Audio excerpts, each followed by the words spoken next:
I can see you, but I can't hear you, Jessica.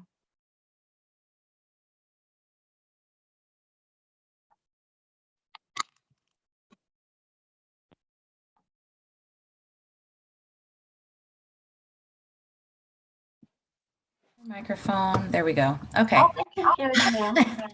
Hello. I'm so sorry. I had to change some settings. I got a new laptop and I didn't realize that I didn't have my password saved in Zoom. So I'm like, I know the feeling very well.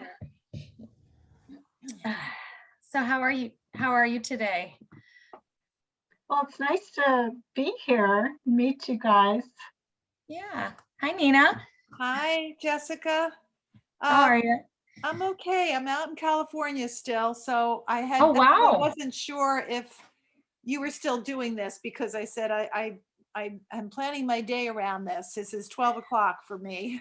Oh, cool. I wonder if Stacy's going to hop on. She usually does join all of our meetings. I'm so glad that you got to meet her. That's so cool. I know, it was great. We saw each other early on in my visit, and then I haven't had time to really see her again. But yeah, she looks great. She's young, she's fit, all the good stuff. But hey, there we go. Nancy, where are you located?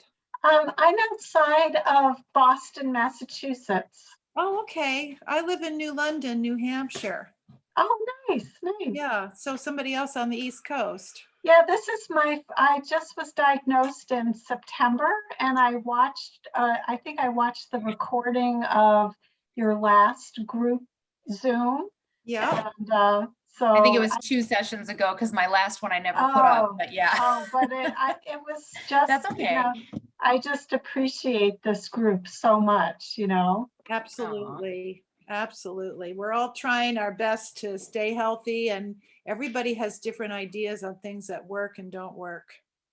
Yeah. And it's nice just to have that kind of, to share ideas, I think, and obviously what works for some of us doesn't work for all of us. And, but just, it's nice to kind of have some support with folks that are going through the same thing, because this is sort of it's like a weird gray area almost. It's like, is it cancer? Isn't it cancer? We don't know, but it's still a mutation, which is the definition of cancer. So like, but it is something that you can live with. I mean, I'm proof of that. And many of us in the group are proof of that, most of us have been able to live pretty normal lives. I mean, the exception of course, our migraines and hands and feet going numb, the little symptoms and whatnot that we get. But, in the grander scheme of things, I think, we all have something to be grateful for, that it's not some kind of, stage 4 terminal situation. So, Absolutely. How is your son doing, Jessica? Oh yeah. He's all right. He just left here. Actually, that was going to be my special guest for today. I was going to, let him pop in and say hi to you guys. But my grandson was here last night. He wanted to come spend the night with me. He asked the minute they picked him up from school, can I go to Nona Jess's house? So of course, I can't say no to him. So he came and he spent the night with me last night, and his other grandparents are going to have him today. And so my son had to leave because he had to take him to go meet up with his other grandpa. So he wasn't able to stick around long enough for the meeting, but he's all right. He just completed week 1 of the chemo. So we've got, I think 5 more sessions of chemo, which is a 1 week.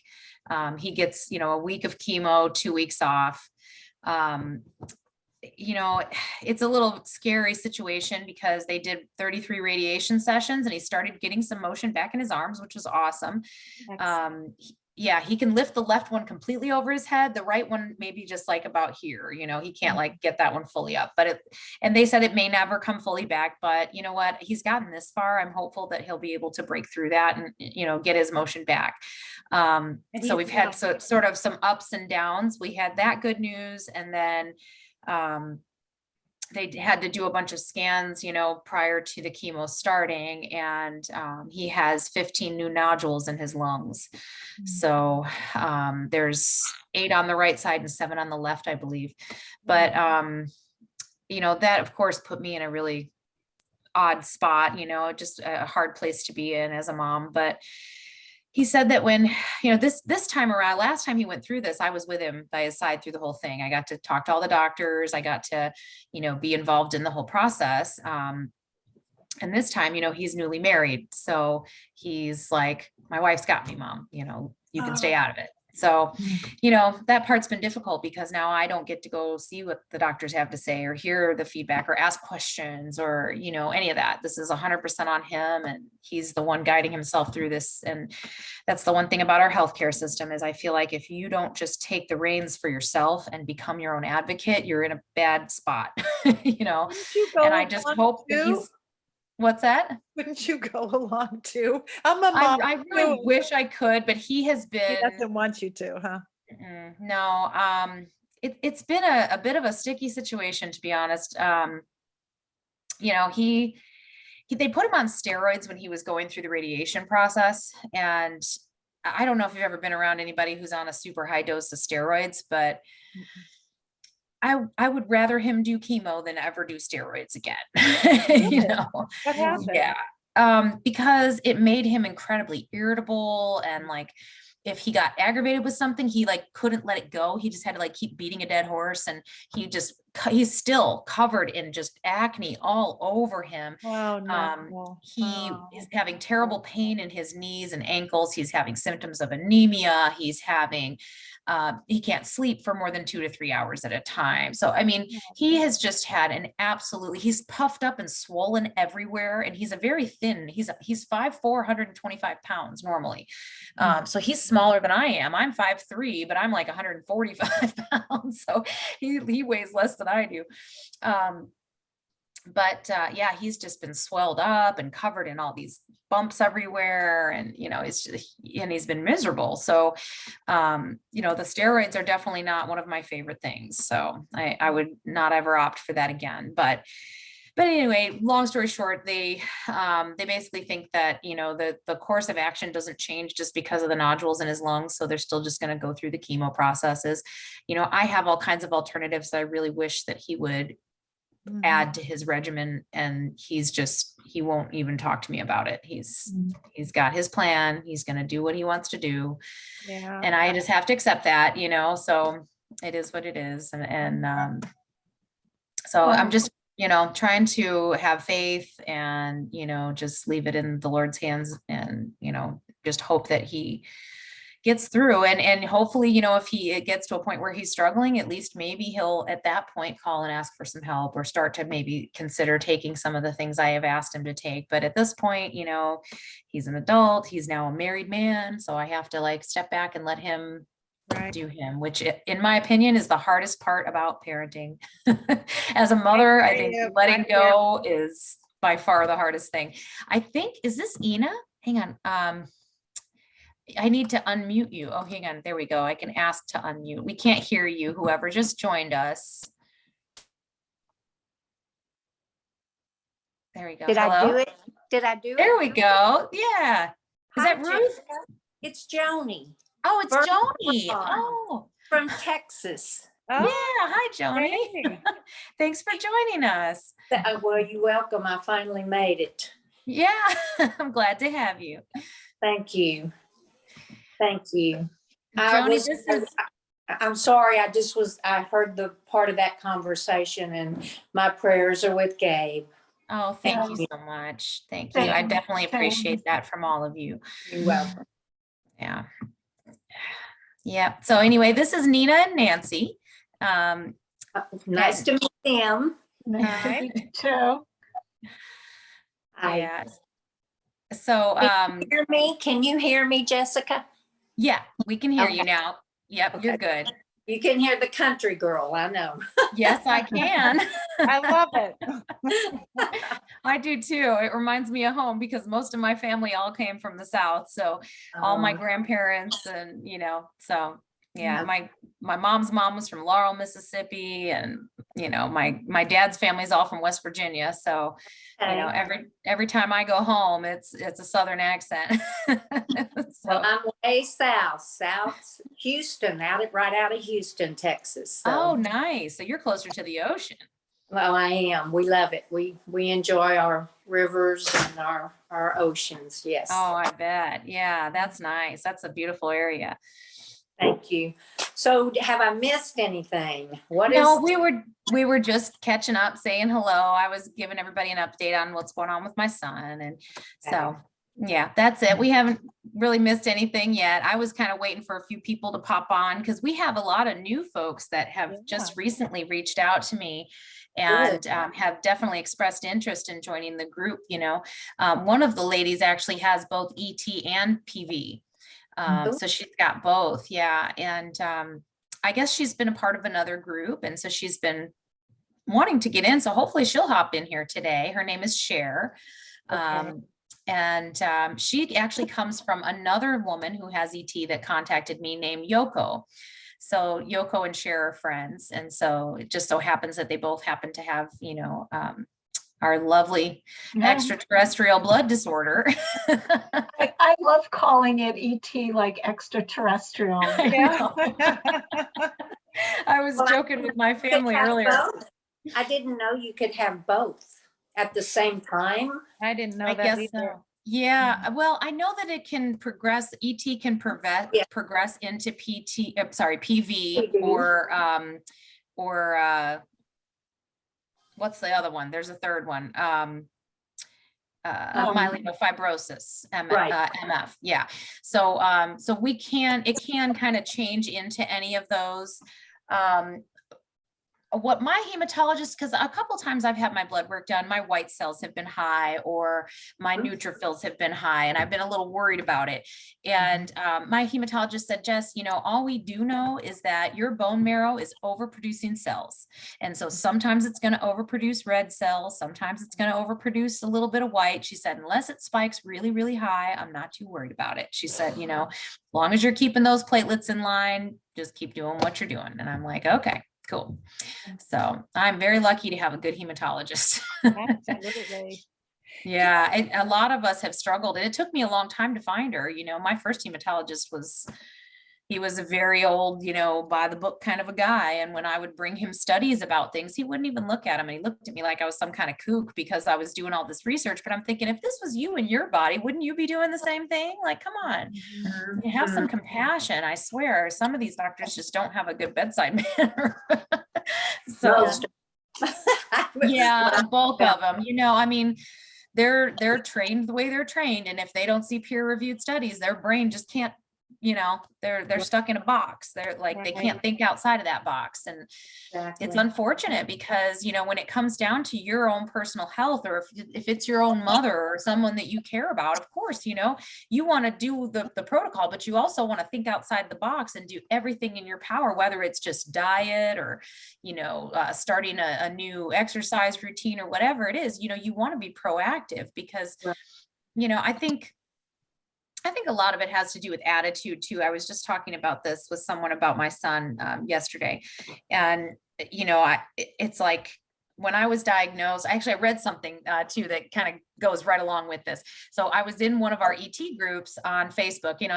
There's 6 or 7 of them that I'm a part of. So I don't know which one it was, but there was a lady who had made a comment on there. And she said, when I first got diagnosed with ET, I just laid in bed for the first 3 years and felt so sorry for myself and thought I was going to die for sure in the next 3-4 years, And she said, when 3 years went by and I didn't die, and then 5 years went by and I didn't die, then, I finally, I finally had to figure out that maybe I need to take a different attitude about this. And she said, I finally just got up and, just decided to dust myself off and start doing the best I can with it. And I'm living a normal life, and you can too, There you go. And I just found that, very funny because it really is about our attitude. One of the things when I got diagnosed, I was a little kind of depressed about it at first. And I was a little scared because I thought, my God, what's going to happen to me? Am I going to end up on chemo the rest of my life? I was in my 30s. And I'm like, my kids were still young. They were still in school at the time, and I was just thought, my God, what am I going to do? I can't leave them without a mother. Their fathers aren't that involved. Like they don't have anything else, I mean, I have a big family, but it just really kind of rattled me. And once I got past that, then I decided, I just need to take action. That's all I can do, you know? And that's kind of how I've handled every rough situation in my life. It's like I mourn a little bit first. And then once I get past my little bit of mourning and I get it out, then it's okay, now it's time to take action. Now it's time to be as proactive and positive as I can be about this, and, you know, just do the best I can with it, because at least if I die trying, you know, That's right. That's right. so. Can I Well, I ask did Nancy? stop the hydroxy. Oh, What's that? Oh, I interrupted the pretty lady. What was she gonna say? pretty lady, where is that There person? you are. There you are. There you are. Oh, I love you already. Oh, you're sweet. Go ahead. What were you gonna say? I was going to ask Nancy, she's new, she just got diagnosed, and how did you find out you had it? It was just my annual blood work, actually. You know, now that I know what the symptoms of ET are, I probably have had them, but none of them were bad enough for me to, you know, it was just like, yeah. So it was, I guess, in April of 2020 of last year, it was just routine blood labs, and my platelets were, you know, in the high 600s. And because of the pandemic, I hadn't had blood work done for, I don't know, like a year and a half to 2 years. But if I look back to the beginning of 2019, yeah, so it went from 2019 to 2021, I had no blood work because the pandemic, I just wasn't doing it. So I think it was like in the high 400s in 2019, but you know, it was, I guess, within reason, right? And it had never really been over 400 before. So my doctor actually didn't even point it out to me. And then I had a new doctor, and it was, you know, so she just thought it was a chemical fluke in April. So she's like, let's repeat in a month. She's like, drink lots of water before your next time. Don't exercise before you go, because she wanted to see how low she could possibly get it. And it was almost the same number. And then, so then it was like, you know, she sent me to a hematologist, and she did some work. I think she found I have the JAK2 mutation. And so she found that with the regular blood work. And then I had the bone marrow biopsy. I think that was in August. And then, and then I got the diagnosis in September. So, and so my numbers have fluctuated from the mid to high 600s to well into the 700s, but then they went back down to like the mid 600s. So and I'm getting my blood done again this coming week.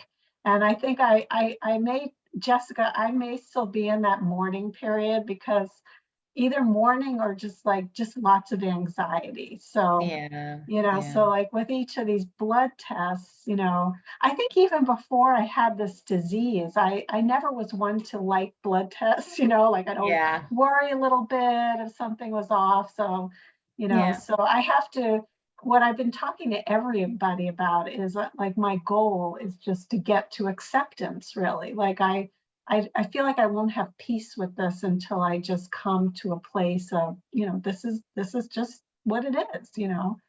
So, and maybe I get a little closer to that every day. I don't know. I'm sure I'll get there someday. I mean, it's fresh I'm for you.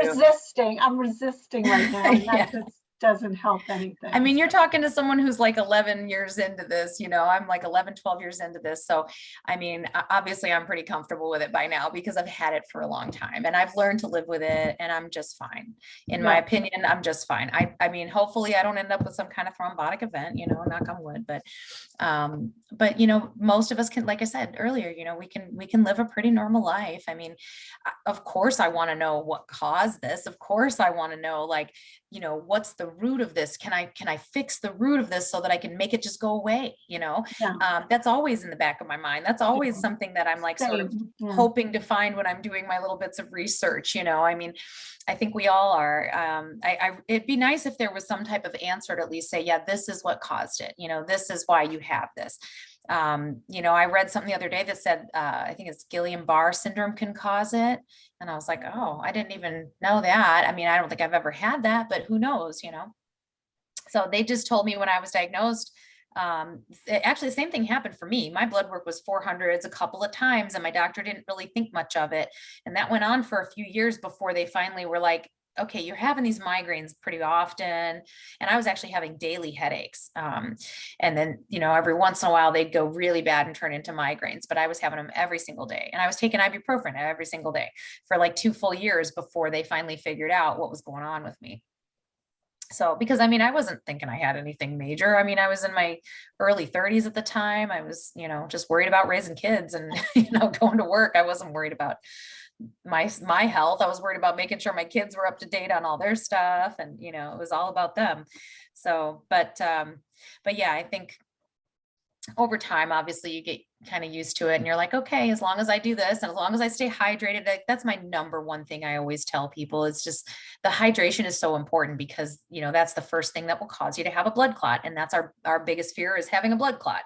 So like first and foremost is making sure you have enough water, and electrolytes are really important too, because even though I have like this really nice reverse osmosis system that puts minerals back in the water, there's times that I just feel really and I can tell that I'm off. And if I just go mix up a little glass of I've got like an orange flavored electrolyte drink, and what a difference that makes for me sometimes, just having a glass of that, so I think the hydration and the electrolytes are super important. That's our first line of defense, obviously. I know as we get older, that's hard, because a lot of times you don't really want to drink. My grandmother, I'm dealing with that with her right now. She's in her 80s, and she's a very healthy woman. She still drives. She's still doing great, but she's had some spinal fusions. She has a lot of pain, and she's been having just persistent urinary tract infections because she just isn't thirsty. She's like, I drink my sweet tea with dinner, and I have my little bit of coffee in the morning. And she's like, and I just don't want any water otherwise. And I thought, well, does your water taste bad? Like, what's wrong? But she just said, that's just what happens as you get older. And I'm learning that as I go, but apparently it becomes harder. So I don't know what I'm going to do when I get to that phase, but for now, I just try to, I have this giant 32 ouncer that I carry around with me everywhere. And I try to make sure I at least drink 2 of those every day, so that I've had my fill. And so, of course, that's important when we go for the blood work too. For me, when I go for my blood work, even though I'm so used to it now, and I used to donate because I'm an O type. So I'm used to going in here. I have great veins. They love me when I go in there. They're like, oh, you're easy. So I don't mind getting my blood drawn. I just turn my head. As long as I don't see them poking me, I'm completely fine. I just can't see it. Yeah. But it's the nervousness about what's the result going to be this time. Yeah. That is always a little bit there for me still.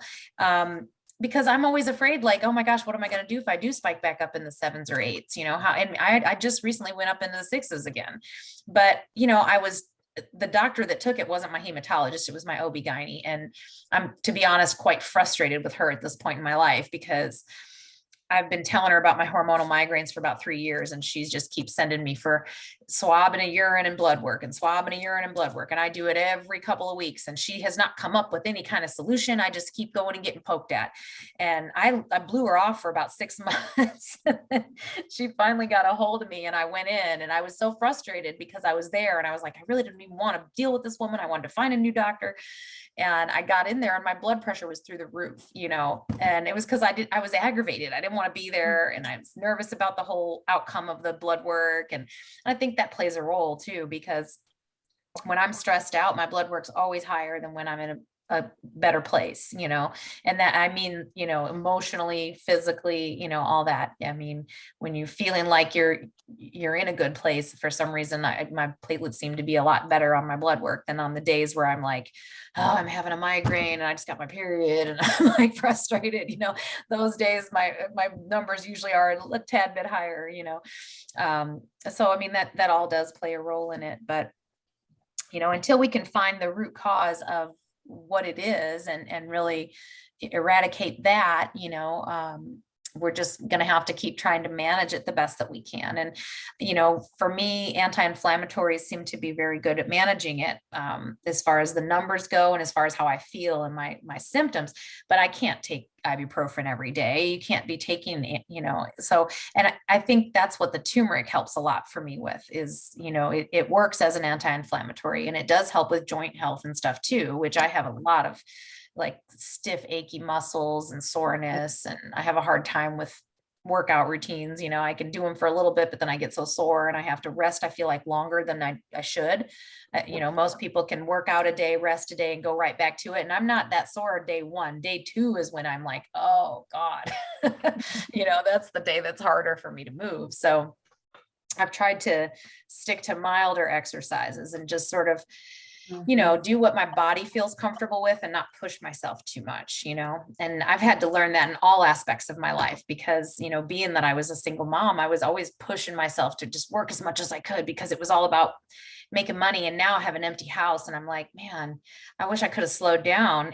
You know, I wish I could hit rewind and go back and be able to spend some time with my kids when they're little. And I mean, I did, but man, it went so quick. And, you know, I'm only 45 and I have an empty house. Yeah. Wow. So it's like, Change. Oh, that's a change. it Can I- is.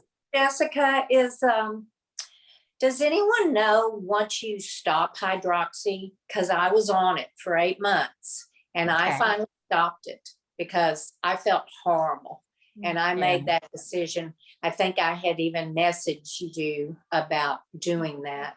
And I didn't know how to do it. I was scared. It's like, how do I Yeah. stop it now?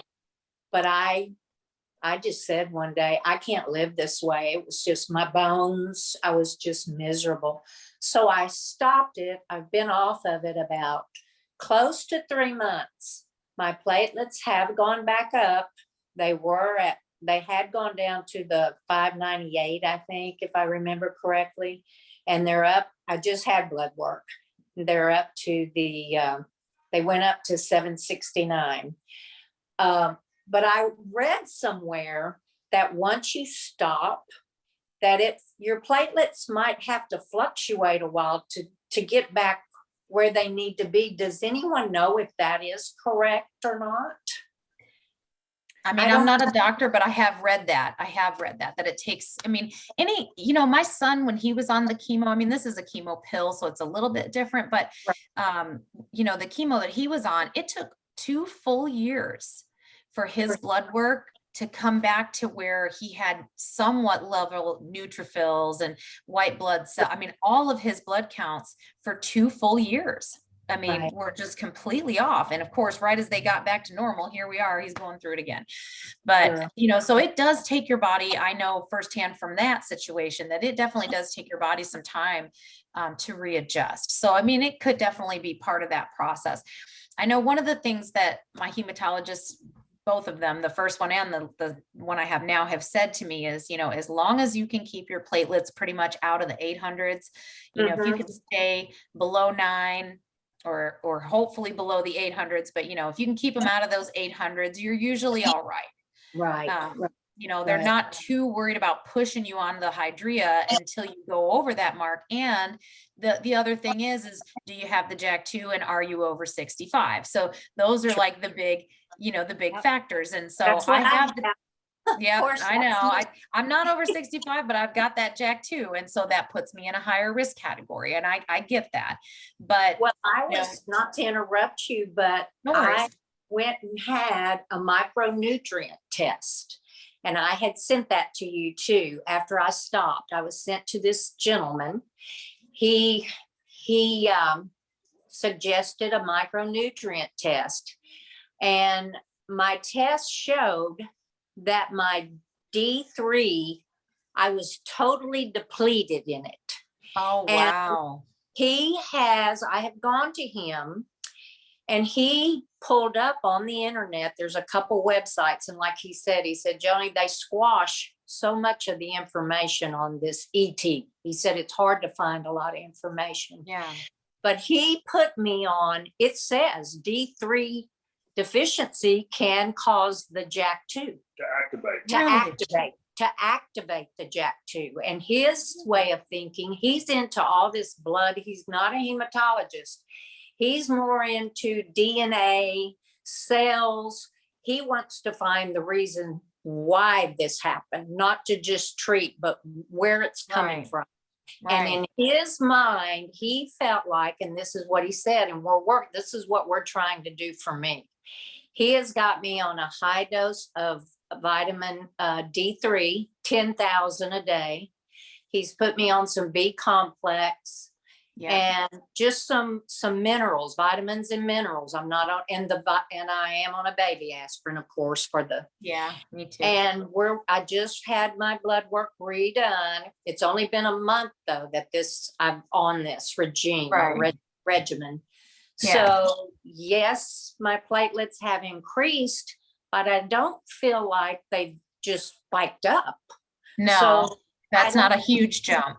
Yeah. Right. So it'll be interesting to see. I talked to him Monday, and it'll be interesting to see what he says. He's got all the blood work, the white cells, he Right. ran a panel, and we're going to go over everything. But he did say, and it was on the website when we went to his office, he said, look here, D3 deficient can cause the JAK2 mutation. Wow. Wow. Okay. And I was very surprised. And he said, what upsets me is, why don't they tell you that and say, let's try this before they put you on hydroxy, Yeah, but I know. It's just like with COVID, they did all that research that most of the people that were adversely affected, they all had low vitamin D, all the people that were hospitalized. It was something like 90% of the people had low vitamin D. And that is one of the first line, forms of treatment is the vitamins and the zinc and the quercetin and all that, so, and it's funny because when I'm reading up about things to help with my son's cancer and also for RET, a lot of those same things that they recommend for cancer, like high vitamin C, high vitamin D, those same things actually work for COVID too, which is so wild to me because they're very different things, but the treatments are very similar. A lot of them are the same, so yeah, I mean, it's kind of good because this whole time we've been going through this pandemic, I've been taking all that stuff and I'm like, well, hey, now I've lowered my risk for COVID, just because of what I take every day for my blood disorder, so at least I've got a pretty good immune system because I am always taking vitamin D and zinc and, my B vitamins. I used to just do the B12 because that's what the hematologist had recommended.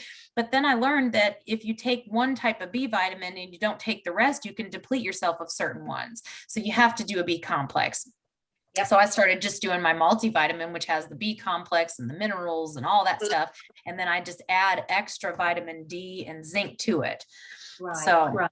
Okay. But I'll be interested to see. He does believe that vitamin D3 can cause, if you're deficient, cancers and everything else. Plus he's into telomeres and cells, DNA. He's a very intelligent and he's a very loving man. So I'm glad I found him. Absolutely. And his comment to me when I went to him was, God sent you to me. So I'm crossing my fingers that this man is going to find out what caused this, and we're going to be I'll be sharing it with you. Absolutely. Thank you. Thank you. What kind of doctor is he? Do you know what his title is? You know what? I knew you were going to ask me that. And I asked my husband, he's sitting here listening. I said, what would we call him? Because his card actually says that he is a Houston Sports Rehabilitation and Nutrition Center. That's his card. But if you go into his website and his name, and I actually sent that to you, I think one day I messaged you. He's here in Houston on Katy. He was a football player years ago. He's been into the blood and for over 30 years. He gives webinars. And so when you go into his website, you can actually pull those up. But that's his Dr. Ron Grabowski is how you say it. RDDC is what's behind his name. RDDC. So I don't know. It's kind of like, well, I can't say he's a chiropractor. He was that too. Yeah. So, which he doesn't, but this man has, I found him through my actually health food store down in Lake Jackson. A nurse worked there and she sent me to him, and he has helped people with leukemia, osteoporosis, I mean, his reputation is just, people are coming from all over to Yeah. see him.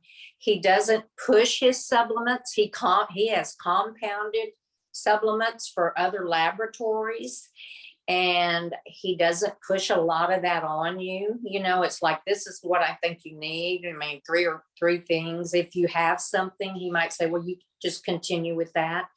So it's been, it's been interesting. I feel better, but I have other issues too. See, that's my problem. It's not just the ET. I have the ringing in the ears that came on, and anxiety.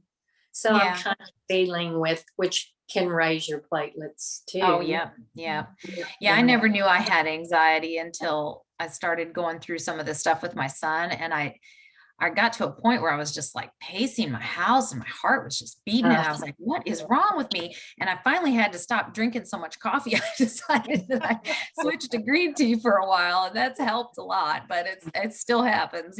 I think it's just stress in your life can cause it. But yeah, the ringing in the ears though, it's a symptom of the ET. It can be, I've heard of that people can get the tinnitus from ET. So I know, I'm fighting that. That's horrible. I think it's almost worse than the ET actually, because that's how I feel about the migraines. Yeah, I'm sure. It's just because this is all the time, the ringing, and it's high pitch. And so then you can't sleep at night. So then you have to be on something to help you sleep, which I hate it. That's something I hate. But I'm like you. I believe that we have to just keep on going. I was depressed like the first lady, the other little girl that just got diagnosed, and I went through it, and finally I love being called a little girl. Well, she's wonderful. Well, the little lady, I love it. my eyesight's horrible. I'm going to be 57. Oh, well, you're a beautiful 57. Yes, you are. That was actually something I was going to ask you guys is I've seen two different hematologists, and one of them seems very by the book that it's not 65. They told me it's 60. Maybe it is 60. And so that is a big reason, Jessica, why I'm very interested in all of this alternative stuff, because I feel like I only have 3 years, and then they're going to be pushing the hydroxy or whatever on me, and I'm trying to figure out what can I do. Like, I almost feel like it's a race for me to try to get this as under control as I can. Yeah. Well, you have to. One of the things you have to remember at the end of the day, it's your body and your choice. They can't make you take the Hydrea. It's certainly, if they're recommending it and something happens, you're going to feel bad that you didn't do it. But at the same time, like, it's not something that there's like a deadline where they're like, okay, here you go. I mean, it truly is your choice at the end of the day. And if your platelets are still in a normal range and you're feeling okay, I don't see why you should have to go on Hydrea at 60. I get that statistically that's the number, but you got to remember that each and every one of us are individuals with very unique and different biology. And, we have to kind of, not only be our own advocate, but like learn how to listen to our bodies and know when we feel like, okay, maybe I do need something else because I'm having a lot of issue, or you know what, I'm doing just fine, leave me alone. So, I mean, yeah, I wanted to say something too. I was diagnosed when I was over 60. This was back actually, Nancy, around the same time when you were starting to have symptoms, and I didn't even know it. And mine are a lot of the visual stuff. I get sparkling in my eyes, and everything sort of vibrates all around me. And I tried the hydroxyurea for about 10 days, and I said, forget it. I'd rather die than take this. So, I mean, at least that's how I felt then. and then I started doing a lot of other things too. And my platelets still went up. So it took me about a year, but now I'm on this other stuff called Jakafi, which is used maybe it's for PC, that other They have the same Vera. treatment for the PV is the PV? same as us. They have the same three things. It's anagrelide, hydroxyurea, or the Jacophy. And the Jacophy is the same thing as the it's got a different name, but it's the same. It'll come to me in a second. Not the pegylated. Interferon and the Jacophy, I believe, are the same. They're both really? like an immunotherapy.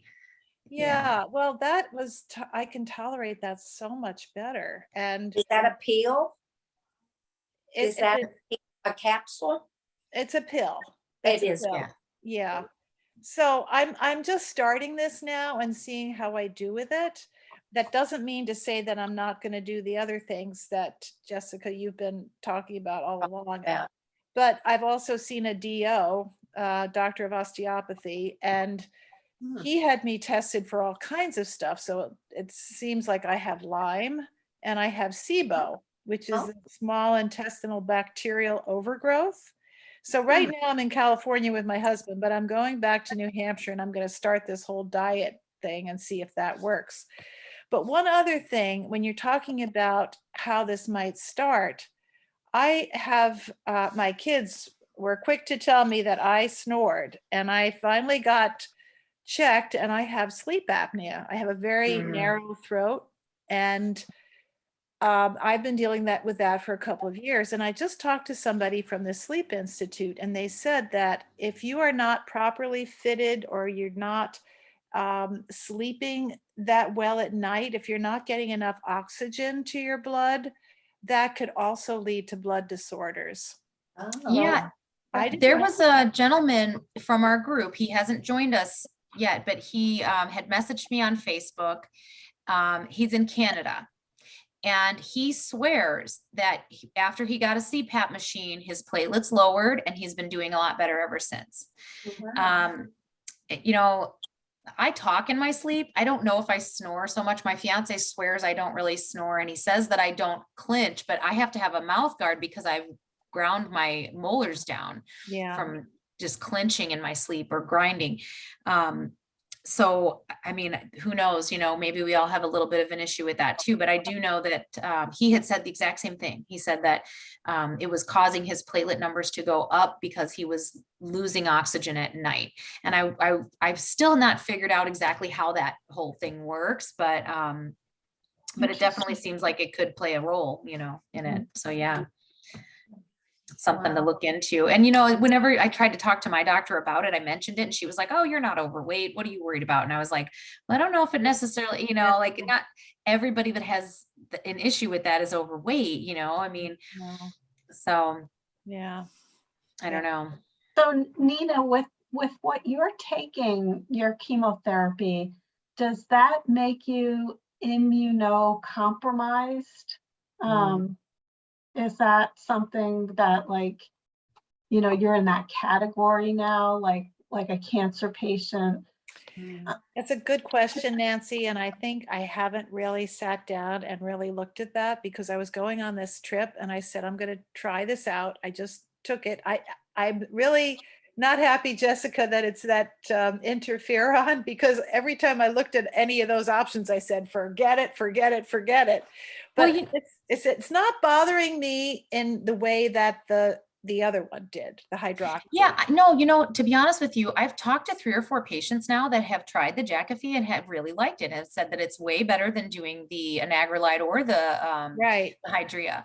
So I've talked to several patients that have tried all, you know, those first and have landed on the Jacophy. Now, there's a gentleman in California who his name is Mo, and I thought he was actually going to be on today, but anyhow, he was on the Jacophy for a long time, and he said the only issue he ended up having, that it helped the platelets. He said he felt stronger than he had in years. He was able to lift things, and he's like, it was amazing, to be honest. He said, but the problem is that it did something to make him feel a lot of depression. So I'm not sure what caused that. It, you know, I know there is something to do. There's a great book called The Gut-Brain Connection. So if it is doing something to the gut bacteria, that could be what's causing the depression for him, where the other people I've talked to haven't said anything about depression. He's the only one that said it. but he did say that it made his body feel really strong and that his muscles were recovering faster and that, it made the platelet levels go down. And he said that if it hadn't been for the depression, he would have just stayed on the Jakafi. Yeah. So, I mean, that one, it's starting to sound a little less scary for me as an option, but the way I'm looking at my situation is I'm just, as long as I can keep my numbers below 800, I'm just going to keep holding out until maybe some new technology comes out or, a new drug comes out that I can see some promise in. And that's one of the ones that sort of has fallen on my radar that I'm like, okay, well, maybe if I get to that point, that's one I would consider because I have heard some positive feedback about it. There is a doctor, an ET specialist, I'm trying to think of what her name is, but she has a couple of YouTube videos talking about the 3 different types of treatments that are available for ET and PV patients. And she goes through all of the statistical percentages of adverse effects on one versus the other. And I know when I watch that, now this is like a 4 or 5 year old video, it might even be older than that. She had not referred to it as the Jakafi yet. That was back when they were still calling it interferon. But they're both in that immunotherapy category. So they're not like a chemo drug like the hydroxyurea. They're more of a immunotherapy. So where they're taking your own cells and like feeding them back to you, basically kind of like stem cell therapy, I believe is the way that it was described.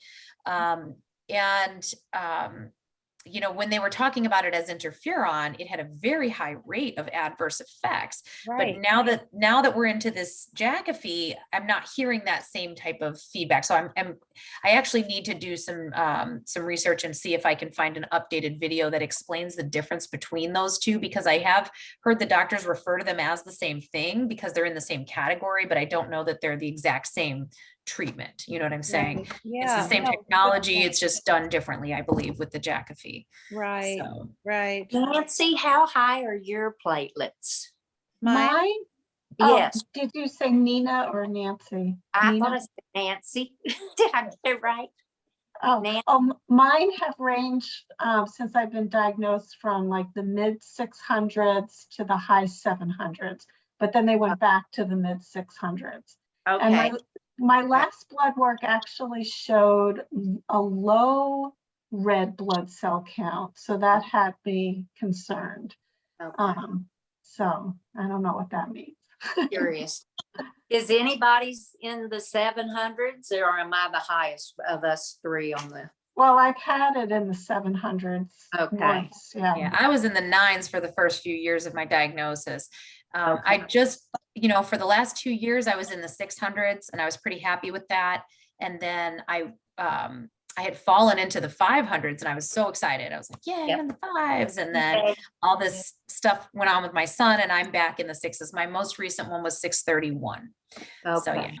Okay. Well, see, And, even when I was in the 5s and my body, that's when the hydroxy just made my body, you talk about aches and pains and joint pain. And I was miserable. And I just thought, so they're low, my platelets are low, but look how my life is. I felt horrible. And that's when I made the decision. I feel so much better, even with them in the 700s right now. And it might be because my body was so depleted of the D3 that I'm finally be taking some of that in. My joint pain has gone away. Oh, that's good. My fog brain is better. It's still I've always had that. Yeah, I had a rash. And I remember going to MD Anderson when I was being treated, which is supposed to be one of the best, around. And I kept asking him, why do I have this rash? It was just itching and it was horrible. And he said, this isn't causing that. That's not causing that. Well, the minute I got off the hydroxy, the rash went away. Yeah. And I'm going, I can't even believe my doctor that's treating me. I was just I've been all over the place, very disappointed. So I just wondered, I'm sure everybody has been at one time. I mean, yeah.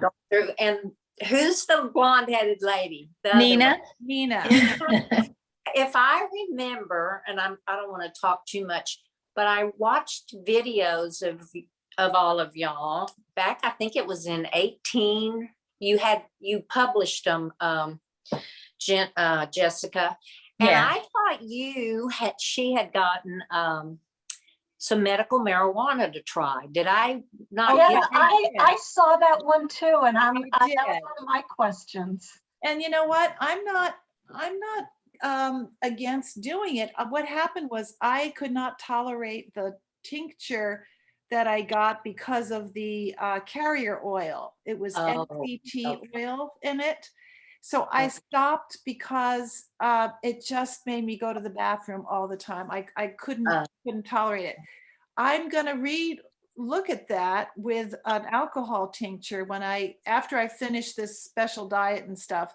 This Okay. doctor of osteopathy was the one who got me onto that. He's out of Maine, and Okay. he created his own company called healer.com, and that's on the website too. Okay. And It's in our emails that I Yeah. exchanged. I've included a link there for him too. but he looks Yeah. outside the box, like it sounds like your doctor is doing. And he's the one who had me tested, for Lyme and for all these other things. So he's having me work on that. And I'm hoping that that's going to improve my count. Mine were up to the high 700s. But Okay. the reason I even started on this Jakafi was my doc was telling me, because most of my symptoms were in my eyes, and she was talking about how tiny those blood vessels are in your eyes. Mhm. Kind of made me a little nervous, and I thought, oh boy, I don't really want to lose my sight. No. So is that going to happen? Who knows? But that's where I was going. And so Okay. now I'm down to the 600s, and I'll Yeah. see what happens with the next blood test. Okay. That's great. That's great. Well, are you sore? Do you have aches and pains, or I mean, Not from this, no. Okay. I know how bad the hydroxy made me feel. That was Yeah. horrible, Okay. horrible. Me Yeah. too. Me Yeah. too. So, Right. well, I'm glad you're doing better. Let's hope all of us do better. It's a new year. We all have Yeah. Right. Absolutely. So Yeah. Jessica, when you talk, this was like one of my big questions, when you talk about cannabis and the positive effect it's had on your ET over the years, are Mhm. you talking about CBD oil, which I take, or are you talking about like, stuff you Cannabis. smoke or in edibles or that kind of thing? Or Yeah. So what happened for me was I had read about the Rick Simpson story. There used to be a video up on YouTube called Run from the Cure, not Run for the Cure, but Run from the Cure. And it's a story about a gentleman named Rick Simpson from Nova Scotia, Canada, who discovered he was growing in Canada. They call cannabis hemp. It is in the same family of plants. It's a little different, but it's in the same family. But anyway, he was growing it, and he got a melanoma on his nose. And so he took some of the oil and put it on his nose, and the melanoma went away. And then he gave it to a buddy of his who had stage 4 lung cancer, and he started eating the oil, and his cancer went away. And so he started speaking publicly about it. Ended up being, banned from coming back to his own country. And they've tried to shut him down multiple times. He's been around for a really long time. He's kind of, he's really known as kind of the grandfather of the whole cannabis movement as far as people with cancers trying to use cannabis. But anyhow, that was all I had known about when I first started advocating to try and get medical cannabis, because I didn't want to go on the Hydrea. And I had read a study, a PubMed study, where cannabis oil had been able to kill the JAK2 mutation. And then I saw another one where it could kill the leukemic cancer cells. And I thought, oh, this is promising, there's possibility that this could work for me. So I tried first, when I started advocating and finally got access to medical cannabis here in Illinois, I tried high THC cannabis oil. The cannabis oil that I take is not in a tincture. It's not really diluted with anything. It is basically just the pure essential oil from the cannabis plant. But what happened was, first of all, I was in a very stressful role. I was GM of a medical cannabis facility, and I was in charge of everybody in the building, and it was just a lot.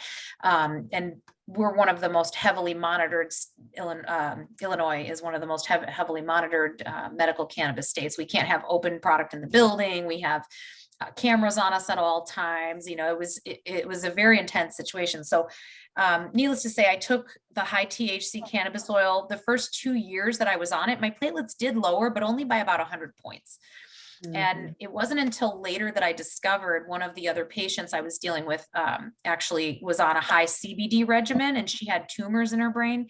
And I thought, but you need high THC to kill cancer. And she said, well, no, I've been on the high CBD the whole time, and I'm in remission and I'm doing great. And I was like, wait a minute. So then I went back and I did some more research, and I found out that different types of cancer respond differently to CBD and THC. So these are CBD and THC are just chemicals that are found in the cannabis plant.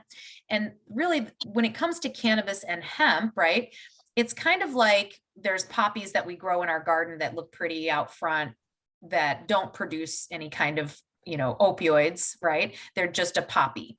And then there's the poppies that they grow in Afghanistan that, like, you know, are what we make all of our medicines from. They're in the same family, but they're very different plants. Cannabis and hemp are the same way.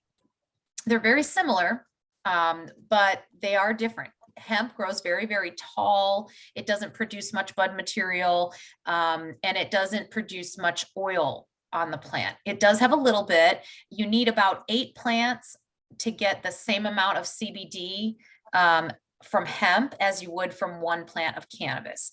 Cannabis is, you know, for 100 years, we've had prohibition, and with prohibition came people breeding cannabis to be higher in THC because they wanted more psychoactive effects out of it to sell in the black market. So now we've sort of gone reverse over the last 10 or 15 years, because once it's gone medical, there's been all these people with medical conditions that want the higher CBD. So now we have some strains that they're growing that are, you know, focused on, you know, basically what they do is they just breed out the THC over time, and they end up with a plant that's high in CBD. So there are cannabis plants that are in the cannabis family and not hemp that produce very high CBD. That is the medicine that I actually take now. The hemp-based CBD is very mild in its effect. It can work for some people, but I think it's more for like helping with sleep and regulating blood pressure and, you know, general arthritis, things like that. It's a little bit more limited. It definitely is, you know, still potent CBD, but CBD alone is not as effective in the body as it is when it has all these other natural occurring cannabinoids that are in the cannabis plant. So the cannabis plant produces over 100 known cannabinoids, and they're discovering new ones all the time. There's CBN and CBG and THCV and THCA and CBDA. And, you know, there's just a plethora of different chemical compounds in the actual cannabis plant. And so there's also terpenoids and flavonoids. So that's basically the plant's natural aromatherapy. And that plays a big role in the healing properties of the plant too. So for instance, you'll hear people talk about indicas and sativas. One of them is like indicas into couch, like it makes you very sedated and locked down. You don't want to like do anything besides eat and lay there, where sativas make you feel uplifted, more creative, and they have a different effect. The THC that's in a sativa or an indica is exactly the same chemical. It's still THC, but the difference is those terpenoids and flavonoids, which are what's giving the plant its effect.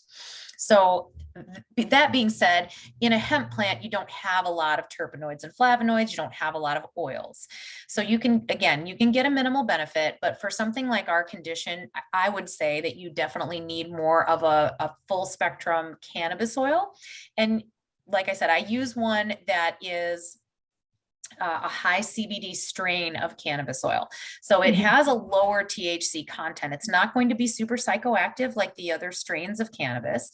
It is very mild in that effect, but it still has some THC in it. So like I warn people about that, because obviously if you have a job where they're going to drug test you or something, that it's going to show up in your bloodstream. But if you take it in the right doses, you don't have to have any psychoactivity at all, and you can still get the medical benefit of that plant.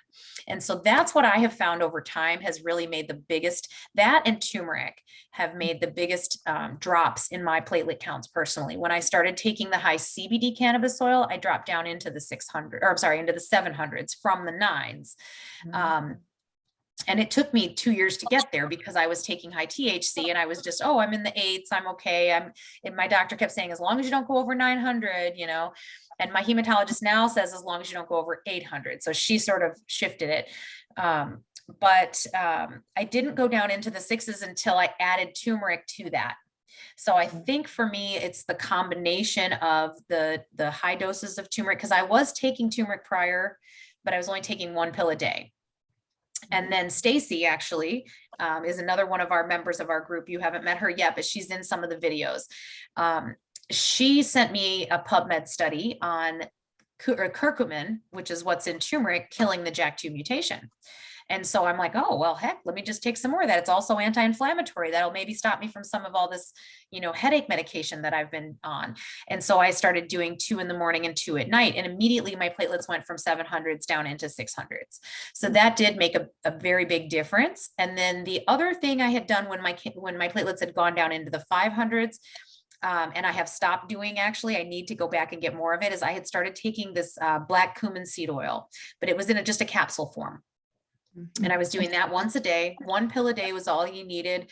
The doctor that had told me about it said you don't have to take high doses. Just a very little bit goes a long way. You can even cook with black cumin seed oil. I guess you can buy it like cold pressed, and it works in, you know, to add into your food as well. So that made a difference. And then I'm still taking NAC, which is the N-acetylcysteine. It's just something to help your body's immune system function better.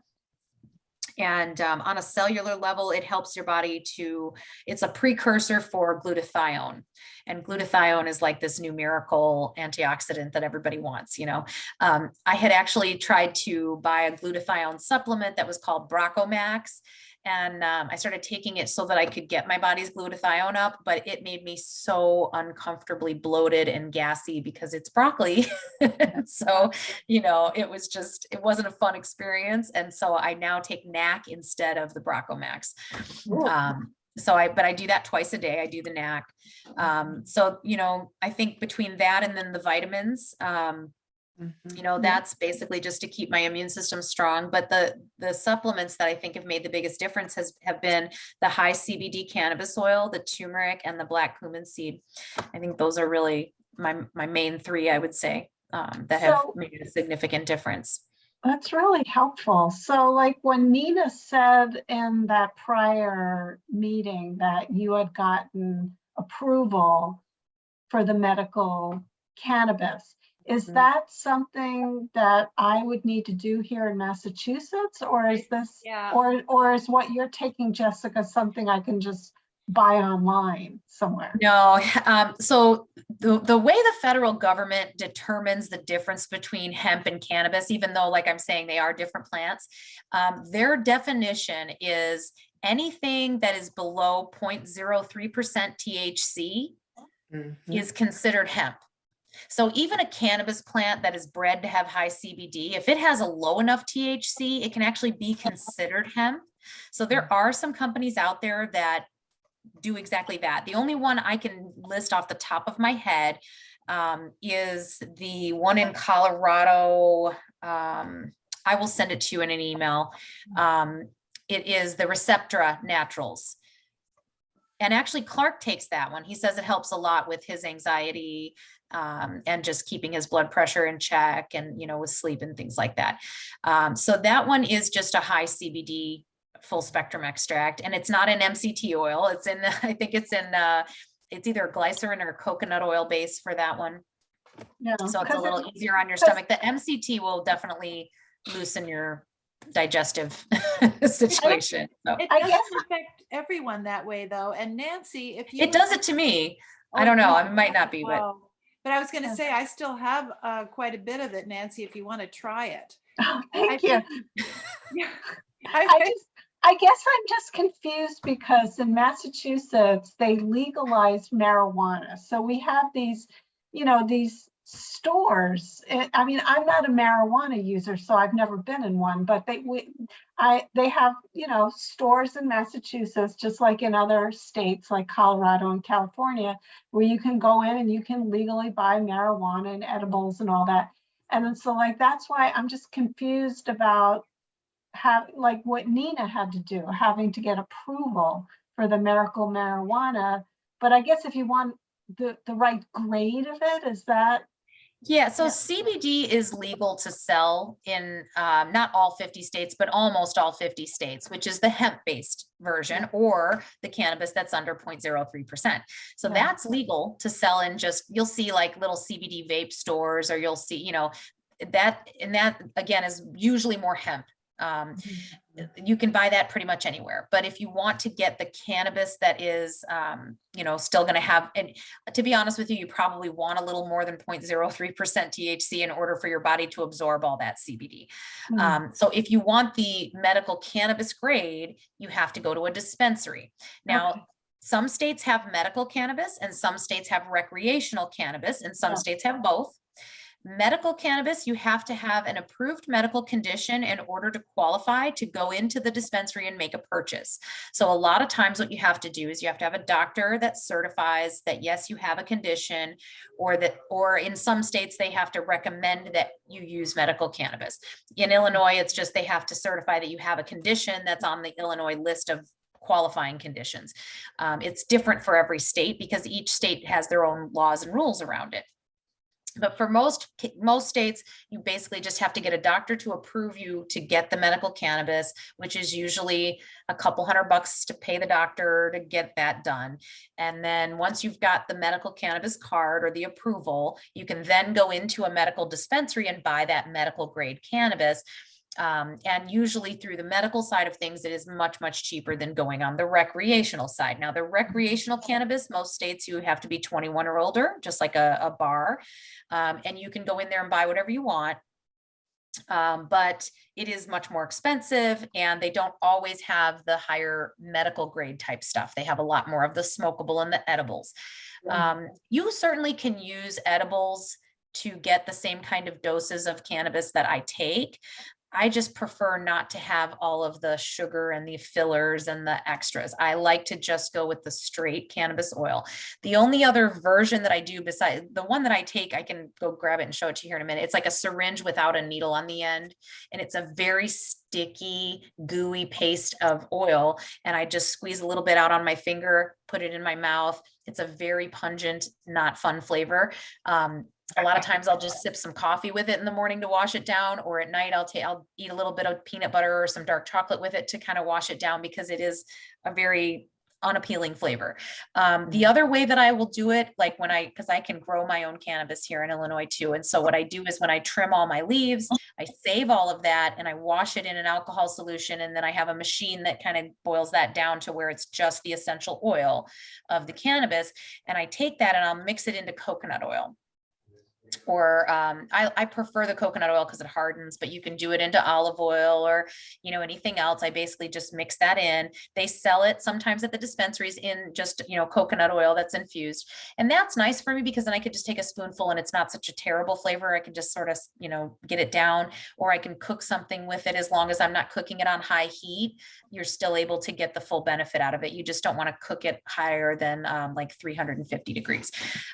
But that's really nice because I can also use it as a topical cream. If I'm having like a muscle cramp, I can just grab some out of there and like rub it on, and it works topically, and I can take it for my medicine, you know.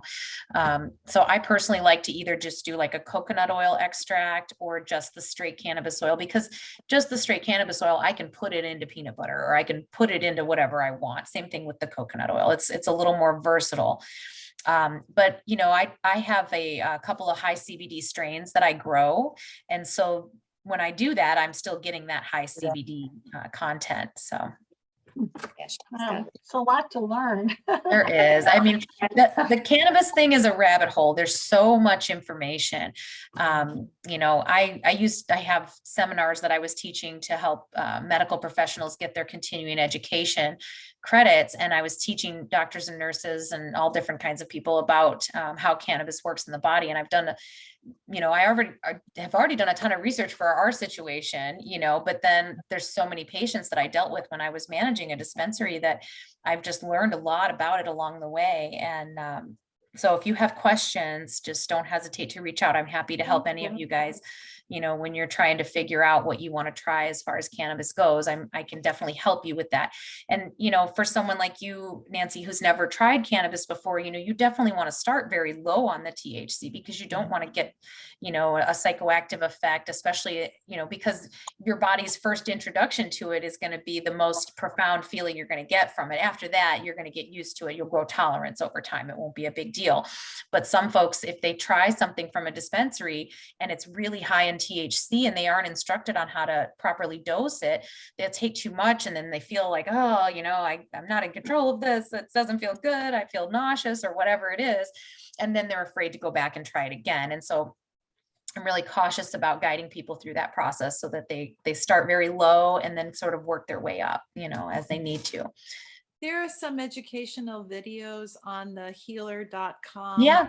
website, and you don't have to purchase anything. But it's talking about just what you said, Jessica, how to even know what the dosage should be, and the symptoms, like monitoring your body to see whether it works or not.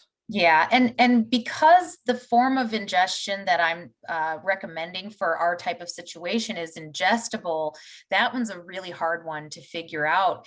Smoking, you feel it right away. So you sort of know, oh, okay, I can put this down now. I feel good. You know where your limits are when you're smoking. When you're ingesting it, it's very different, because some people, it can take up to 2 hours before you even feel it in your body. Other people feel it in 30 minutes, 45 minutes, so it just depends on your body's metabolism.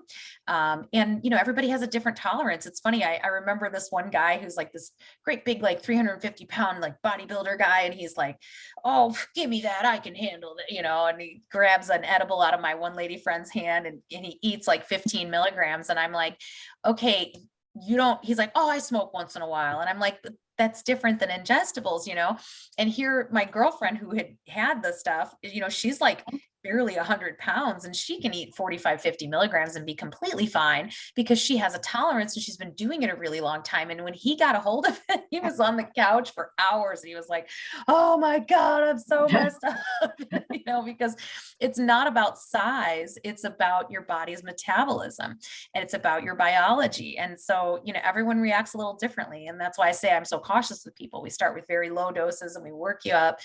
You do need some THC, like I was saying, because your body's receptors, you have an endocannabinoid system in your body. It's a system of receptors in your brain and in many of your organs throughout your body. And so that's how your body receives cannabis and it responds to it. But the THC is like lock and key. It fits perfect. So you can get lots of THC in your body, no problem. CBD is a little more difficult. You need some of those other cannabinoids like THC to help carry it through the receptors. So if you don't have any THC in there, if you have that 0.03, a lot of times that's why people struggle with it and they don't really get the full results they want out of it. It's not just because it's hemp, it's just because there's not enough THC in there for the body to fully receive it and absorb it.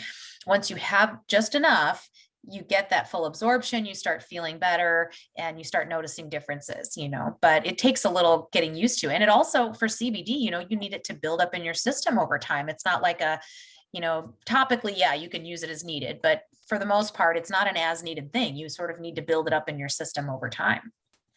So it does take a few weeks to get used to it and to know, if it's making a difference for you. So, oh, that looks delicious.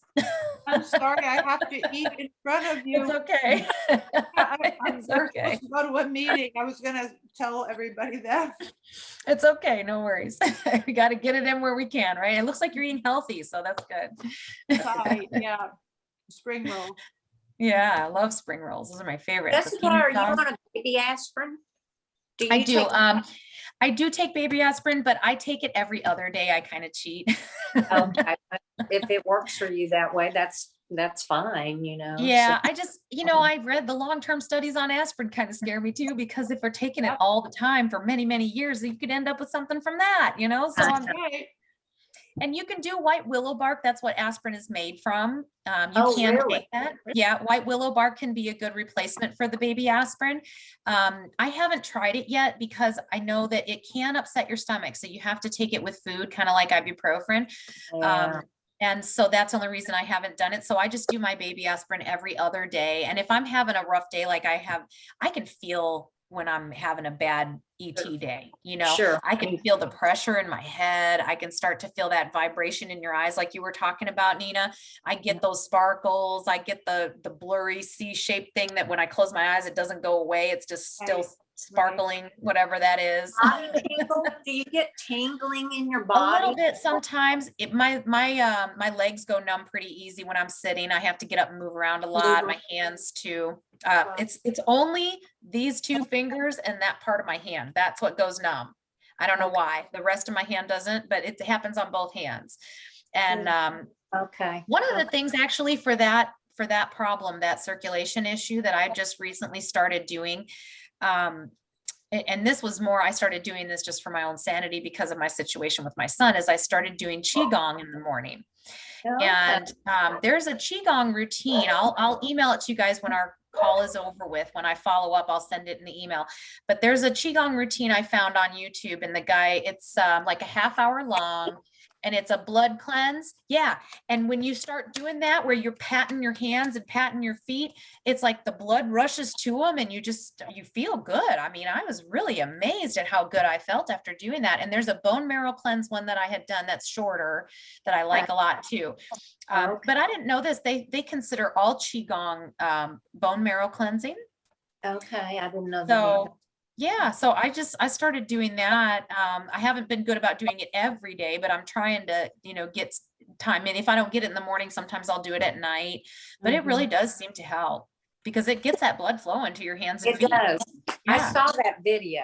I did. you? I thought about it. I did it one day and it felt good. But I have a celiac disease also, so I have to watch all the stuff. With the stomach. Yeah. And that's Yeah. another issue with, Yeah. that's why he took me off the turmeric.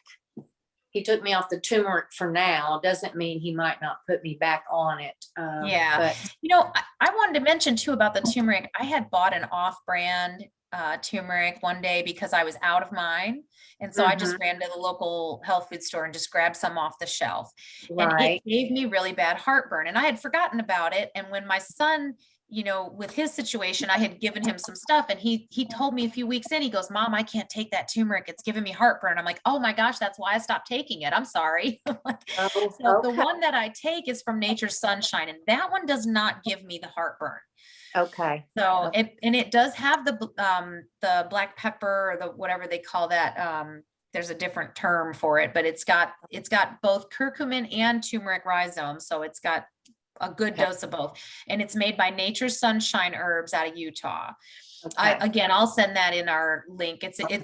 There's a link to Nature's Sunshine, I think, in my signature now that I've put in my email, and it has all the stuff that I take from them. And I just, I don't care where you get it from, but I know that some of the turmeric will give you heartburn, and I don't know why this one doesn't, but it's pretty good. I haven't had an issue with it, and I get heartburn pretty easy. That's always been a problem for me. I don't know why, but I've just always had an issue with heartburn. Everybody in my family has had issues with heartburn. Well, the hydroxy caused my stomach problems. And once I stopped it, and I still am on a baby aspirin, he wanted me on 2 when my platelets went up. That's the only, but I didn't take another one. I went to the fish oil instead, and I'm doing fish oil, and I'm doing the 1 baby aspirin, but my stomach has gotten better. I don't have that, that feeling, I guess. I don't know how to describe it. It wasn't indigestion. It was more of a burning in my lower stomach. So, and I worried about bleeding, Yeah. So that did help that hydroxy was not good for this old woman. Sometimes you can just feel it in your body when something is not right for you. I mean, it might work good for other people, but not for all of us. And, there's another lady that's in our ET group, and her doctor has put her on some pretty high doses of the baby aspirin because her platelets have been so high. And, I guess, and I've talked to patients that their platelets have been in 2 million. I didn't even know it went that high. Oh, wow. I have no idea. Was high 800s. That's I mean, I've gone over 1 million once when I was passing kidney stones. I was in a whole bunch of pain. I went to the ER, and I was over 1 million, and the ER doctor was freaking out. He did not want to let me leave and go home because he thought something major was going to happen. And I'm like, you don't understand, that's normal for me. Like, it's like, just let me out of here. But after the pain went away, obviously it went back down, and I think I left at 800s. But Okay. yeah, but it can go a lot higher. And I think a lot of it has to do with hydration and how you feel. If if you're having a lot of symptoms, then obviously you got to figure something out. But if you can keep your symptoms somewhat under control, and you're feeling all right, and you're hydrated enough that you're not having a blood issue, then you can kind of get away with it for a little while. But turmeric naturally thins the blood. So even when I don't take the baby aspirin, the turmeric's still doing that, a little bit of that work, Okay. So, Well, I've been on the aspirin. That was the very first thing they put me on before I was when I was diagnosed, the first oncology, baby aspirin.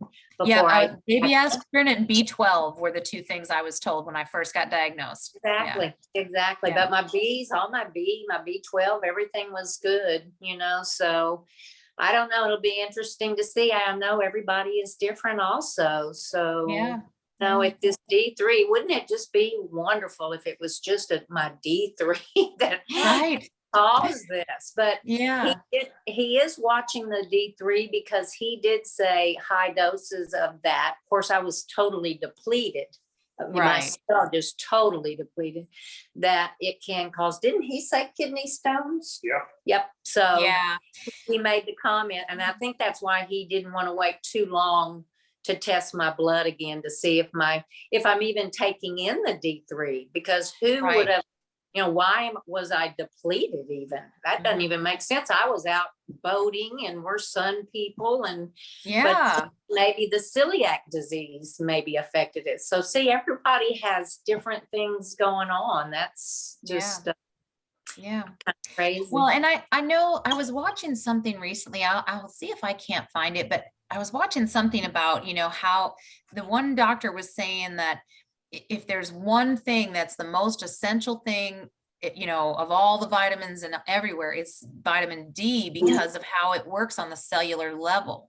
And so, I think that's why it's so important, because, that's our cells that are overproducing. And so if we can get our cells right, is your D3 intact? Yeah, I'm supplementing though, and it has gone low multiple times. I mean, I live in Chicago. We don't get a whole lot of sun. I would love to be somewhere south where I could actually get some sun. I wouldn't have to worry about it, but we have the longest winters in the world, it feels like. I mean, it starts in November and doesn't end till June. It's like, I'm always saying 6 months of winter, and my mom's like, it's not 6 months. I'm like, it feels like 6 months to me, because I can't walk my dog for at least 5 of them, So I've wondered, do people check their D3? This is D3 exactly, what this broke down. I mean, I was low on selenium. He's got me on the selenium. I mean, it was. And see, I know selenium, zinc, calcium, and D, I think it's those four. They all play a role in absorption for each other. Right. So if you're low in one, then you can't absorb the other, and you kind of have to have a good blend of them. And that's why, again, I'd say about the electrolytes, because the electrolytes have a lot of that in there. Okay. So having the electrolytes with the vitamin D, I think, are real good.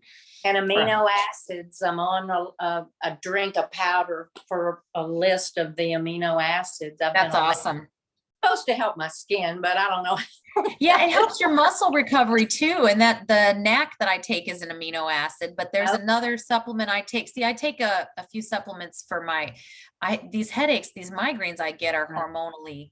I'm only 45, but I'm having these lovely hormonal migraines, and it's been going on for about 2 years now, and they're not getting any better. And so I take a couple of supplements for that, and one of them has all those amino acids in there. So it is supposed to be supposed to be helpful. I don't know. I really wish I could figure that puzzle out, because that's been the most debilitating thing. It takes me out, when I get these migraines, they last sometimes 3 days long. Oh And my I get them sometimes twice a month. Most of the time I get them twice a month. I usually get lucky and get like a 1 day or, a half a day one. And then I get my bad 3-day one. And so, I haven't figured out the magic potion to make that stop yet, but boy, I would love to. I relate to that. My husband had a niece that had them horrible for years. I mean, they took her out for 3-4 days, and they ended up finding out it was dental. She went and spent, you wouldn't believe how much work to replace a lot of dental teeth. Yeah. And they found that out after years. Wow. Well, they do think that the clenching is part of it too, because I have so much muscle tension here and in my back of because where my pain is when I get my headaches is right back here on this occipital ridge, which is the top of the neck, back of your head. And that's where it starts. And then it starts radiating to the front. And then it's all in I can feel it in my jaws, the front of my neck, my head, and everything gets, I get red and splotchy on my chest. And I get real warm everywhere, and it's awful. And at first I was doing Fioricet and that helped, but then after a little bit that didn't help anymore. And they're like, oh, you can take 2 of them. And I'm like, no, I'll just take the one. And then, they put me on Imitrex. Well, then I was reading on the Imitrex, you can't have more than 2 of them in a 48-hour or in a 24-hour period. Well, my headaches are 3 days long. So it helped at first. And then the headache came back and I couldn't take another one. And then I'm reading that it puts you at a higher risk for heart attack. And I'm like, well, shit, I can't be taking that anymore because I don't need to be doing anything that puts you at a high risk of a heart attack, so it's just really hard for me to find anything that really does it, and once it starts happening, I start chugging my water, and I take my Epsom salt baths. I do a lot of those. I've just tried so many things. See, Jessica, that's what's confusing for me, not to interrupt. I get those pressure headaches also, but I'm thinking that it's my platelets because a lot of times it just happens in the evening time. And it'll be one side of my head sometimes, and then the next day it'll go to the opposite side of my head. Oh, well, see, mine's here. Mine's all here, but I have that ringing. The ringing there too. Yeah. But I do get that, and I wonder, are my platelets up now? And I think it's a combination for me. I think because when my platelets are up, I get that splotchy redness in my chest. I get the pressure feeling that you're talking about. And I get sometimes, it'll even lead to the visual disturbance. But and I can tell there's times throughout the month that I feel like that. And I'm like, oh, I better go take an extra baby aspirin, because I'm doing it every other day. That's always my first go-to, water and a baby aspirin. And usually once I do that, like it'll start to go away. But I think what it is when I have my hormonal changes, it almost triggers it to just get worse, because it is the same feeling as the hematological headaches that I had in the past, but they just get more intense with the cycle. You know what I'm saying? Yes, I understand. Yeah. So when my progesterone spikes or whatever it is, that's when it gets worse. So when I went to MD Anderson, they used to always ask me when I would go back for blood work, do you have jaw pain? Do you have jaw pain? So is ET related to jaw pain? There were so many things that they wouldn't answer, but they would ask me, do you, first of all, how do you have hip pain? Do you have jaw pain? Well, I did have jaw pain actually, but it was all on one side. Yeah. So it usually is my right side, but sometimes when I'm having the headaches, it's like I'll go to sleep at night with my right side just killing. I'll wake up, my left side hurts the whole day. And then, so I don't know why it switches sides on me, but I have a lot of muscle tension in my neck and head. I've been rear-ended just this last year. I got rear-ended real bad. And my right shoulder and my right side of my neck has been worse than it's ever been since then. And so, that's also contributing, but I think the ET just makes it worse. It does. And what's confusing is if you have different things going on, which it sounds like. It's hard to tell what is it this time. Yeah. What's causing it? I know. I always have to go look at my calendar. Like, am I due for a headache? Oh, okay. It's terrible. Because I keep it in my calendar, you know, when I'm having them, just so that I can show my doctors, like, okay, this time it happened 2 days before the period, and this time it happened 2 days after the period, you know. And it's, God, if I could couldn't they just turn it off after you're done having babies? Wouldn't that be great? You just not have to go through any of this shit. I know, but you're going through a lot of stress, though. You have a lot of that I going on. know, and that contributes for sure. Yeah, It I does. know. Yeah. Ladies, I really apologize for eating during this meeting. I am Oh, listening you're to fine. everything. And Well, I just I'm hope gonna it have was good. Was it good? I have to leave in a few minutes, so I'll be signing off early, but I just want to tell Okay. you how much I appreciate meeting both of you new people. Oh, And you as too. always, Jessica, listening to you, because I always learn so much from this. I know. Well, it was nice Very to meet nice meeting you too. and good Yeah. luck with everything you're trying. I hope you Well- start feeling really good. Yeah, for all of us, right? Yes. Yeah, and I'm interested to hear in a few weeks, you know, hopefully we'll have another one of these, you know, maybe in a few weeks or a month or so.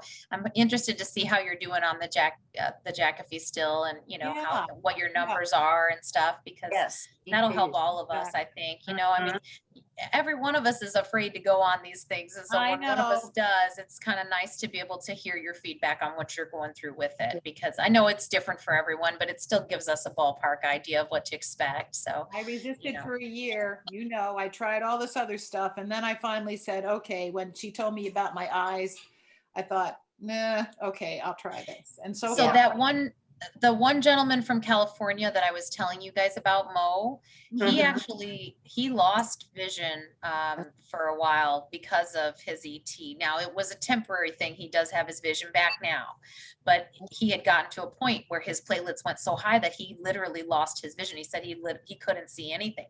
It Oh, started like one of our little aura migraine things and got worse. And I thought, wow, I didn't even know that could happen. yeah. You know, Wow. but the good news is that he did get hit once his platelets got under control. He did get his vision back, and he can see just fine now. So, Okay. but boy, that was interesting to learn, because I didn't even know that could happen. I mean, my vision's gotten really bad when I've had those aura migraines, to where I can't see a computer screen. I can't really see that well to drive. You know, I thought for the longest time, because when I was first getting them was before I was diagnosed. I was, at the time, I had just been laid off from my full-time job. And so I had just picked up this bartending job to kind of tide me over. And I was in a dark bar working the day shift. And when the sun would set and that sun would start coming in the window, it would start kind of blinding me. And I thought it was my eyes reacting to the light. I didn't realize that it was my blood disorder causing it. You know, I thought it was just light. And I still get that way when I'm driving. Sometimes the light it just makes my eyes really sensitive. And Right. that I can feel that, you know, those little spots are starting to come in, and then I'm like, oh boy, I better know. dust it out. Yeah, no fun. Yeah. Anyway, It's I need to hard. leave, so thank you so much. Oh, Thank you bye. for I'm being gonna here. sign out, Bye. too. Until Bye. next time. Jessica, I'm gonna sign out myself. I'm gonna. Okay, yeah, we're gonna wrap up. We'll do this again soon. I will Oh, send you good. all an email within the next day or two, just with some little notes and stuff of different things that we spoke about. And then when we do this next time, hopefully we'll get more people. You know, this is kind of my fault, because I usually was doing these about every month or so. And then just all this stuff between my son's wedding. First, it was all the excitement of the wedding and trying to get ready and all the people coming in town and all that. And that threw me off for a few months. And then right after the wedding, of course, we got bad news, and it's been crazy ever since. But we're getting through I'm it, praying and for you. we're on the last leg of it. Thank goodness. The radiation's over. We're now on to chemo, and hopefully, you know, he'll come out with the, you know, with Good shining grief. colors or whatever they say. Yeah. He'll come out shining. You know, he's one of these kids that, you know, he's always got this horseshoe. My husband's a mechanic, you know, so the guy talk thing, but he always says, you and your mother both, you guys have a horseshoe up your ass. Because, you know, we end up in really weird situations where we probably should have died, but we end up luckily making it out somehow, you know. And I had my steering column disconnected on me, and I was driving on the highway, had no idea until I got in a parking lot and tried to turn, and that's when it fell apart. And he's like, do you realize if this would have fallen apart where you were on the highway, you'd be dead right now? You know, and he's the same way. My son's the same way. He'll get himself in situations where we're like, oh my gosh, do you realize how close that was for you? And he'll go, oh, well, whatever, you know. So I'm hoping that this is another one of those situations for him where he's just going to get through it and unexpectedly come out shining, and we'll all be happy about it. And he'll be able to continue on with his life and, you know, be a father and have babies and do all that good stuff that he wants to do. Well, I do know he's got a lot of people praying for him and you. Yes, So yes, he does. I believe he'll get there. He'll get there. And it was so nice talking to you and the other lady.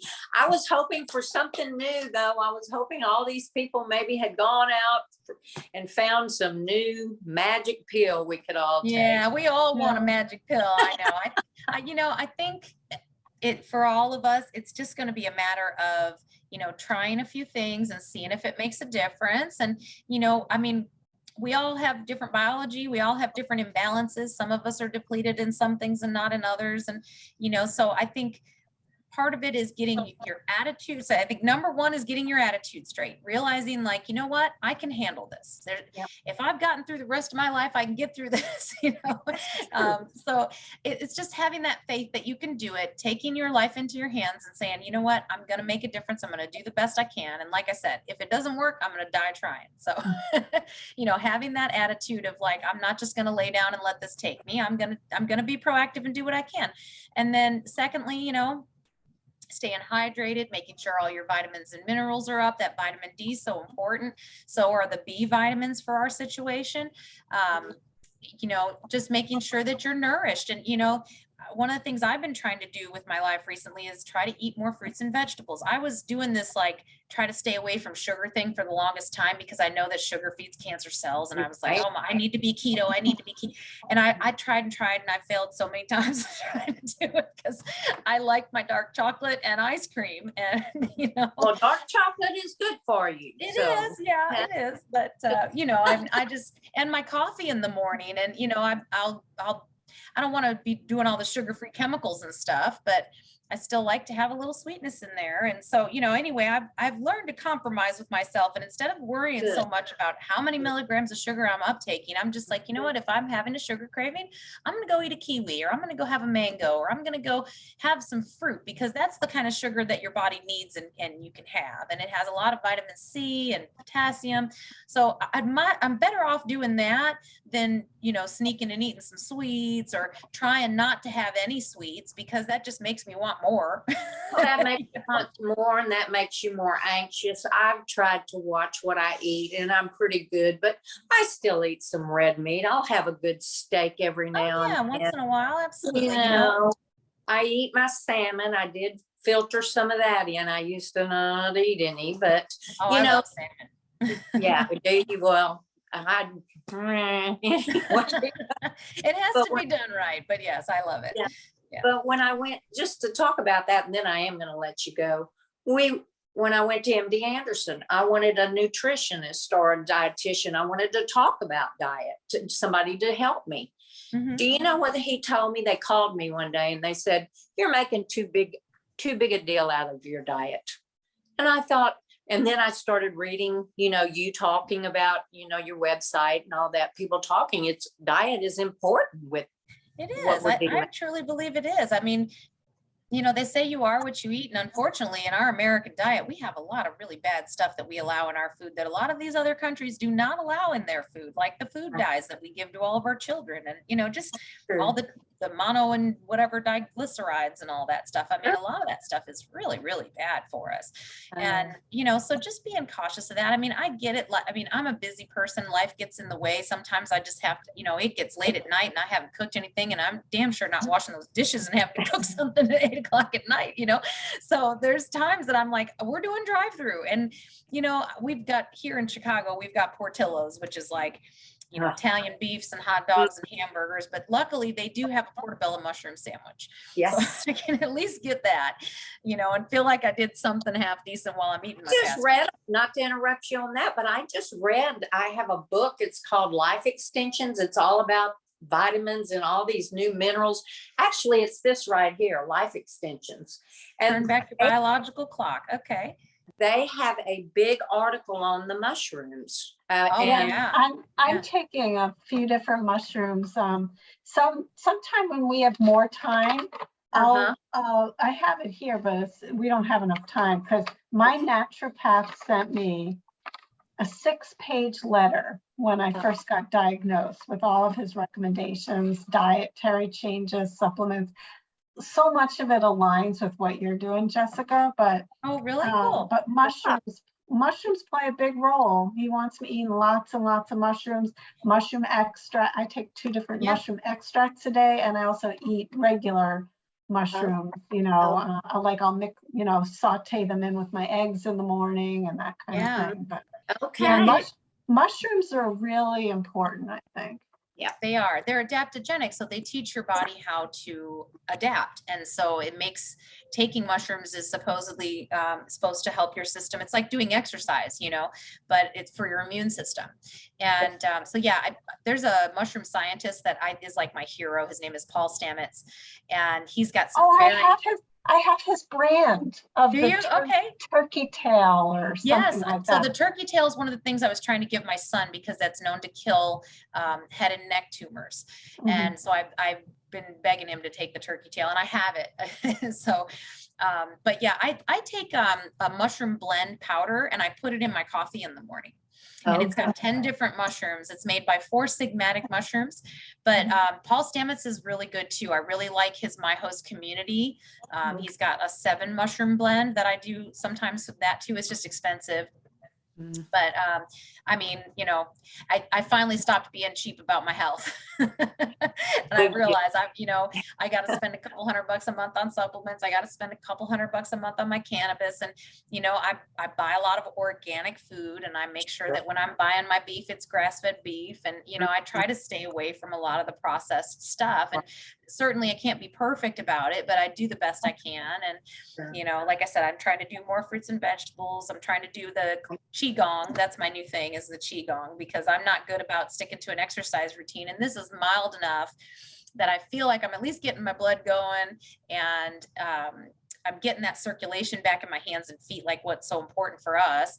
And I'm, you know, just getting the energy moving. I'm doing something positive for my body. So, you know, those have kind of been my things, is keeping the good attitude, staying hydrated, trying to have a good diet, and like mushrooms and, you know, all the good stuff that we're trying to do there as far as supplements, and, you know, and then just keeping your body moving and having that good positive energy, and, you know, keeping in control of your thoughts too, because, you know, we can go down a rabbit hole of worry. It's very easy to do. You know, it's easy to do with our own health. It's easy to do with what's going on with my son. And, you know, you just can't allow that to happen. You have to kind of check yourself and say, you know what, I'm not going to die. It's not going to be the end of the world. I can do this. And it might suck to have it, but you know what? God gives us lots of challenges that suck, and we have to deal with those too. And this is just another one of those little speed bumps in the road. And that's all it is. So, I've been told they are interruptions, as they call them, interruptions. yeah, or distraction. Yeah, one of those. Anyway, well, it's nice speaking Yes, to both. thank you so much, Jessica. I Of really course. appreciate this group.